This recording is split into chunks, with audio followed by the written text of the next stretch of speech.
My guest today is Mike Fata from Fata and Associates.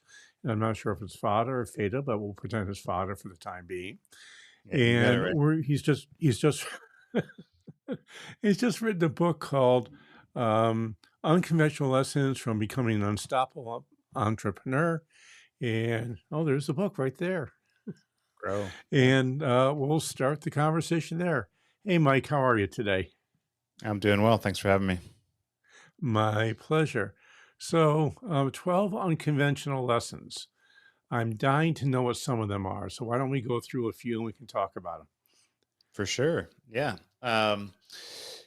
It really starts with I'm a big believer in finding yourself and finding yourself as being your best version of yourself.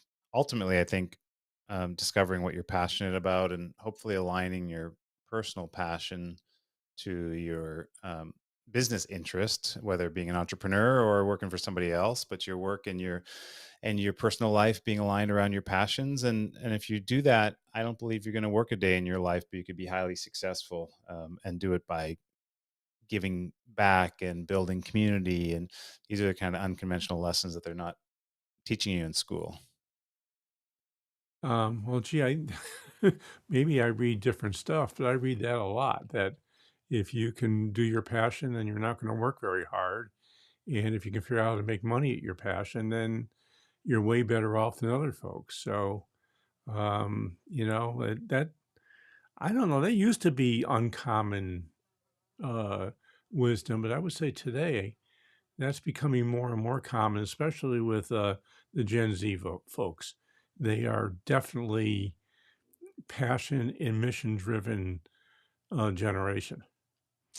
Yeah, there's more of it. But by far the majority is still, hey, you grow up and you go to school and then you go and get a degree, and then you find a job, hopefully your career that you work at for a very long time, and you meet someone, you have a family, and those would all be like very traditional. It's been happening for a very long time, and you're right. People are waking up to more of a not everyone comes from a nuclear family and split families, and not everyone has rich parents or wealthy parents who can go to school, and some are off in the workforce young. But then you can get still trapped in doing something that you really don't want to be doing, a job, because you're kind of debt ridden or whatever path you chose. And I didn't come from that. I came from like building it up, and I dropped out of school in high school, started working, but ultimately found my passion and started a business around my passion and was wildly successful doing that after 20 years. But sharing some of those lessons, I believe, will empower others that maybe feel like they want to either jump into entrepreneurship, or again, even if they're working for someone else, like start to align what they want to do with what's going to make them feel good. And yeah, it's a good sign the younger generations are kind of waking up to that and not going into the kind of conventional kind of path. You just said something which is an unconventional lesson, which is you after 20 years you created a very large success. And my experience with private business owners is that almost none of them really become successful if they've been doing it for 20 years or more. Well, yeah, and I think the reason is that, I think it's the stats like 98% of businesses don't make it past 10 years, and I think you'd be like 99 point something don't make it past 20 years. So if you're in the game of business for a couple of decades, then you're already far above the majority of people that have struggled or lost their business. And hey, it's different for everybody. We built a $100 million business over 20 years. Very grateful that we could build that kind of success. But some people's success is building up a good 6-figure business for themselves personally, and doing that for the rest of their life, with doing things they enjoy. And so I think it's really stepping back, and especially as entrepreneurs, determining what your best day ever is. Like what do you want to spend your days like, for the rest of your life, and then organize your day and your work around it. You just brought up a really good point. You can build a fabulously successful life and business at $600,000 with 3 employees. You can build a fabulously successful business in life with $100 million business with 1,000 employees or 4 or 500 employees. And it really is personal choice. The unfortunate thing is, for most business owners, they never really get to make that choice because they aren't willing to do what it takes to understand what the choice is. Does that make sense?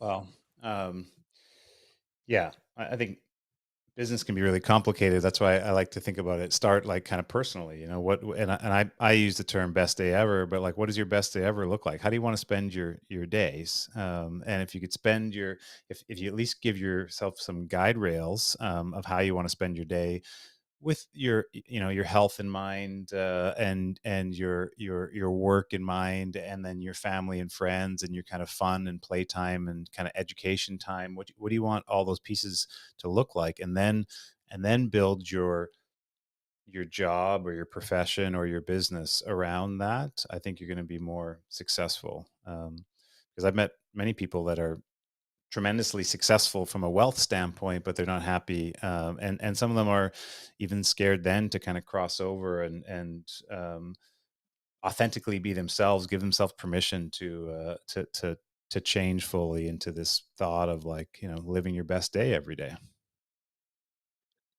Yeah. So, what would be your suggestion for how people should go about doing that? I have a great workbook that's a companion to my book. That's if anyone sends me a DM on social media, I'll send it to you. It's free, but it's really sitting down. It's like a business plan, right? Like a plan for yourself personally. I could tell you, mine starts with sleep. I've learned a lot about sleep and how important and critical it is in my health and my performance. And so, starting the day with like 8 hours sleep, so I'm rested. And then physical fitness is a big part of my journey as well, and keeps me like in top performance mode. And so the first couple hours of the day are a full wellness routine. Then a good 4 or 5 hours of deep work, and I found that I can do 2 or 3 times as much if I'm in a deep work kind of flow state, than I would have done before, just pounding out a full day or 10 or 12 hours of work. And then what you do want to do for enjoyment. I really enjoy food. I love growing food. I love shopping for food. I love cooking and making high quality, healthy food, and then sharing that with my family and friends. And then I like to play, and I have a number of different games and activities and things that I like to do to play. And not saying that any of those pieces of a healthy lifestyle are unusual. I think the unusual piece for most people is to actually sit down and put a plan together of what you want that day to look like. I think too many people get fixated in like a future self, like I want to be rich, or I want to be on a yacht, or I want to be on a beach, or whatever that is, which could be part of it. But like, what's your day? How do you want your day to look like? And then do an assessment of where you are versus that ideal day or that best day ever for you, and start making changes to get there. Yeah, that requires some serious introspection to get there.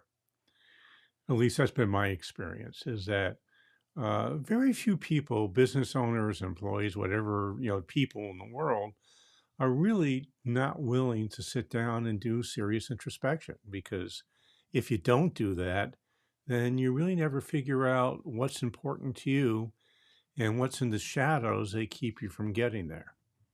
Yeah, I think you're right. It's from my own experience. I've had a lot of tremendous growth, personal growth, but it's scary. It's really scary, being a 300-pound overweight teenager, and then jumping into the health journey, and losing over 100 pounds was part of the healing. But I had to heal a bunch of my emotional child in me, and deal with some mental health traumas and stuff. And so when you start that introspection or that kind of mindfulness practice, those are some of the first things that come up.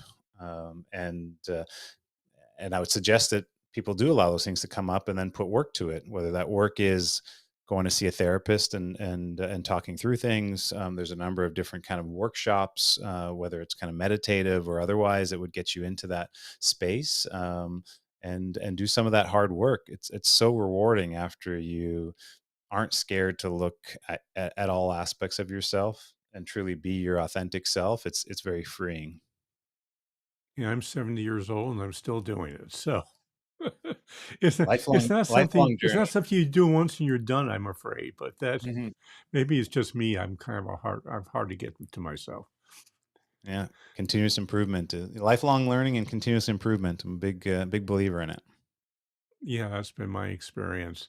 And I think that, if you do have a daily meditation practice, and for me, journaling is a big help with that, where I just sit there and write for, 1,000 words every morning, really fast, about whatever comes up. And I have found that to be extraordinarily beneficial for what I should be doing and what I might be doing that I'm not doing. Yeah, yeah. I think different tools for everybody work different for everybody, but I think the trying those tools and trying the exercises and seeing what sticks is a good place to start if someone's just starting kind of fresh. Yeah. So, what are some of your other 12 unconventional lessons? Well, I talked a little bit about, but I have a lesson around creating your best day ever. The realization of time, how many days we have on this on this planet if you live a full robust life, and then taking stock of what you want to be doing, how do you want to be spending the majority of those days, and make a plan of it, and go after it.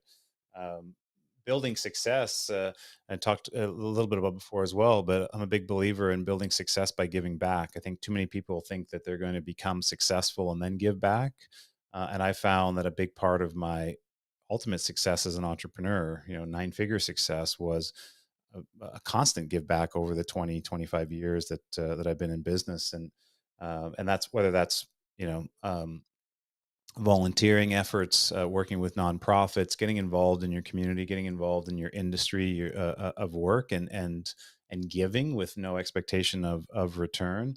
Um, Over time has a tremendous effect on your work, and how strong your community is of customers, of vendors, of other aspects that drive you as an entrepreneur.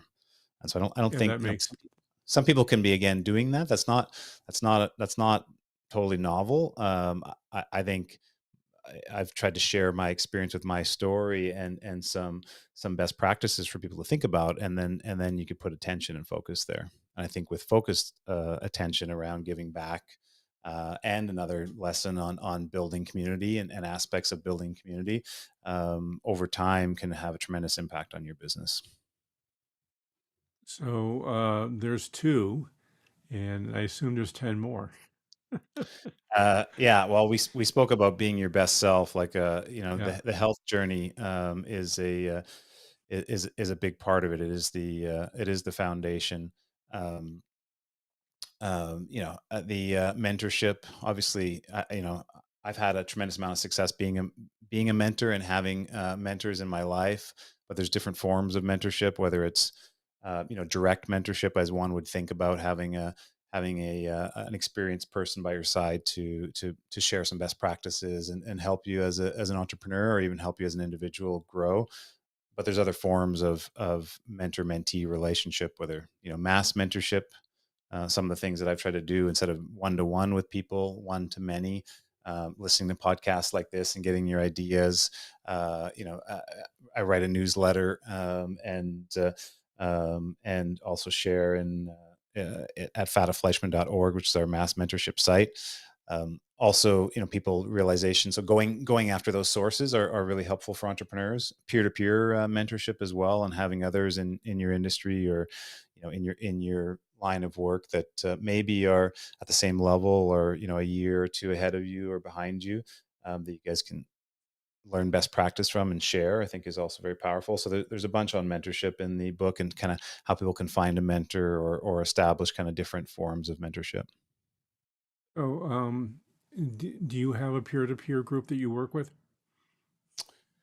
I've been part of Young Presidents Organization, YPO, Yep. now for 13 years, and YPO is one of the global leading peer to peer groups for CEOs. I would actually say it is the leading It global is, yeah, peer-to-peer yeah. group. Well, try to I don't think try it's to be one. I modest think there. there's Yeah, and so I think now there's 30,000 executives from over 100 countries around the world in YPO. It's been a but there's a number of great organizations for entrepreneurs. I think YPO there's a qualification size, but entrepreneurs organization, EO. There's tech. There's different groups that I think can be very helpful. But I don't think it needs to be that formal. Those are just more formal groups. I have some of my best peer-to-peer mentors in the natural products industry, which is where I found my success. Just friends that we made that our businesses were in the startup mode 20 years ago, and we all had that in common. And now 20 years later, all those entrepreneurs are 20 years into business and have very successful businesses, and so we've been able to grow throughout the different scales of the business and stages of the business as well, which is super helpful. So either going after a formalized group, or trying to set up an informal mentee mentor kind of peer mentor group, which can go into an advisory board or maybe even a formal board of directors for business if that's fitting as well. I'm a big believer in that to fast track success, really. Yeah, I just want to put a period on that or an explanation point on that. I also have been involved in peer to peers for about 37 years now. I was a member of YPO like you, which was a great experience. And we also had a local peer to peer group here in Burlington, Vermont, where at 30 years old, three of us got together, each invited two people. And 27 years later, we said, well, I think we can stop now because half of us sold our business and the other half are really at a different stage in life. And we've pretty much figured out what business is about by now. But we started off, we were all 30-year-olds that had major questions about how do you do this thing business? Because none of us were business majors. And frankly, I think that was a big advantage for us. And yeah, well, I think that way too. I dropped out of school, high school. Don't have a grade 10 education even, and so um, I think about that often. If I would have went to school and went to university and studied business or got an MBA, would I have jumped into the hemp food business in 1998 and tried to pioneer the hemp industry? Probably not, because I would have known that the odds were like one, and it would like be winning a lottery ticket odds, one in a billion or something. But it was the not knowing and the seeking the knowledge and being super interested and super passionate about the business and kind of all aspects of growing it, including my lifestyle with friends doing similar, that really drove me as an entrepreneur. So sometimes not knowing is is the best answer to get into the right question. You end up making a lot more mistakes, which is why at 20 years, you stop making the stupid mistakes and you start making smart mistakes. So Mike, you seem to be a pretty curious guy. So talk to me for a minute about the role of curiosity in your success. Well, I'm a big believer that it's all about winning or learning. When I left school early, I guess one of the positives from that is as I realized that I didn't need to learn from professors that were in the classroom, and I did that because I wanted to work. But when I went out in the world, I learned that you can learn from professors or teachers or mentors or gurus or whoever you think that you could learn something from on a constant basis. And success in life is really about lifelong learning, especially when you're in business. There's a tremendous amount to learn, scaling your business because it's different at all different levels. And so I I've always been interested in learning, and then I got super interested in the thought and the process around continuous improvement, from a lean standard and standpoint, but really just learn that there is no such thing as perfect. Closest thing to perfect is continuous improvement. So if you look at every moment in life as a learning opportunity, or an opportunity to improve whatever you currently know or are doing, I don't think you can lose. You're just you're gonna stack up enough knowledge and then win. And so I guess I've just continued to that's continued to drive me. You and I have been on a similar path. You're far more successful than I, economically, at least. And everything you're saying is really really, really important. So, those who are listening, this is the guy you want to pay some attention to. I am going to highly recommend you buy his book, probably read it more than once, because I'm going to assume you wrote it for the reader, not for you. And, there's a ton of stuff that guys like Mike, you have a podcast, don't you, Mike? Yep. Founder to mentor. So I'm taking world class entrepreneurs and helping share some of their personal and professional growth strategies, stories, tactics, and yeah, it's available everywhere you get podcasts. So, what's the name of it again? Founder to mentor. Okay, this is a podcast I'm going to highly recommend you guys subscribe to and listen because I know you're going to get some good lessons. You get some good lessons here, you'll get some good lessons there. And the truth is, it's guys like Mike who can teach you more about what it takes to create a personally and economically sustainable business than anybody in a public corporation. When I say anybody, I don't mean 100%. I mean probably 95% of the people in public corporations aren't going to give you the type of lessons you need to learn because what it takes to run a private business is not the same as it takes to run an enterprise business. It's really a whole different set of things. And it's really important for you folks to understand that. Hey, Mike, I am really sorry we're out of time. But how do people find you? How do they find your book? How do they find your podcast is obviously everywhere, I would assume. Yeah. This has been really fun, and I really appreciate you spending some time with me. So, Yeah. how do they Thanks again. find more about you?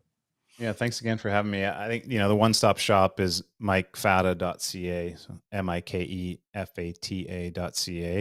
But I'm also active on social media. I love LinkedIn. So if you're on social, you're on LinkedIn, you can drop me a line there. If people are interested in the yeah, I'd say please buy my book. It's a great book. But I also have the companion free workbook. So if you send me a note or a DM on social or through the website, happy to send that to you. And hopefully you're using it to help build your best day ever. Yeah, that best day ever is such a cool thing. I mean, I love that idea, and we don't do that very often. And I'm hoping that those who listen do. Business is hard enough as it is. Make it a little bit easier for you. And by the way, business is not complicated. It's simple. It's arithmetic. Stop making it so darn complicated. That's one of my problems with MBAs, but we won't get into that now. Any rate, I have two things I'd like you to do. One is to please go where you're listening to this podcast and give us an honest rating and review. If you love us, tell us you love us. If you don't, well, I'll cry a little bit, but I might actually get over it someday.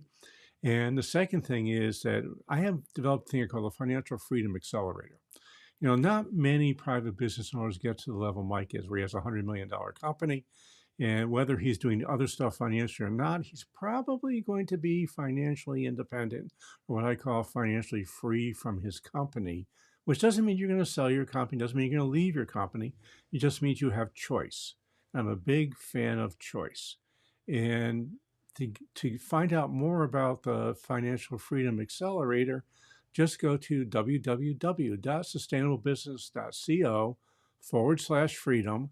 That's www.sustainablebusiness.co/freedom.